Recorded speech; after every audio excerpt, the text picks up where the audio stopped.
रोह की रात का बुलावा। रोह गांव के आखिरी कोने में एक टूटा फूटा पुराना झोपड़ी घर था। गांव वाले कहते थे कि रात होते ही वहां किसी के फुसफुसाने की आवाज आती है, कभी पैरों की आहट, लेकिन नजर कोई नहीं आता।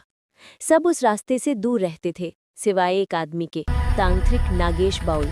नागेश का कहना था उस घर में एक अधूरी आत्मा कैद है, जिसे मुक्ति चाहिए। गांव वाले उसे मना करते रहे, पर वो नहीं माना। एक अमावस की रात नागेश अपने तंत्र मंत्र की थैली और एक मिट्टी का दिया लेकर चल पड़ा। हवा में ठंड के साथ अजीब सी बू थी, नारियल तेल जैसी, पर सड़ी हुई। झोपड़ी के सामने पहुंचते ही दरवाज़ा ठक से अपने आप खुल गया। अंदर घुप अंधेरा, पर लगता था जैसे कोई बैठा हो। नागेश मंत्र पढ़ते हुए भीतर गया। तभी पीछे से आई एक फटी हुई फुसफुसाहट, मैं आ गया हूँ, मुझे क्यों बुलाया? नागेश ने पलटकर देखा। अंधेरे में से निकल रही थी एक लंबी परछाई, आंखें लाल चमकती, सांस इतनी भारी कि हवा भी कांप रही थी। तांत्रिक ने रुद्राक्ष कसकर मंत्रोच्चार और तेज कर दिया, लेकिन रूह और पास आने लगी।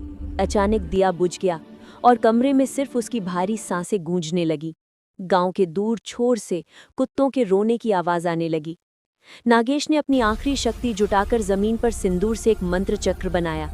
जैसे ही चक्र चमका, कमरे में एक दिल दहला देने वाली चीख गूंजी, मुझे मुक्त मत करो, मैं लौटूंगा।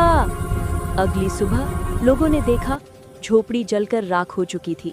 सिर्फ तांत्रिक की थैली जमीन पर पड़ी थी और एक अजीब सी जलन की गंध।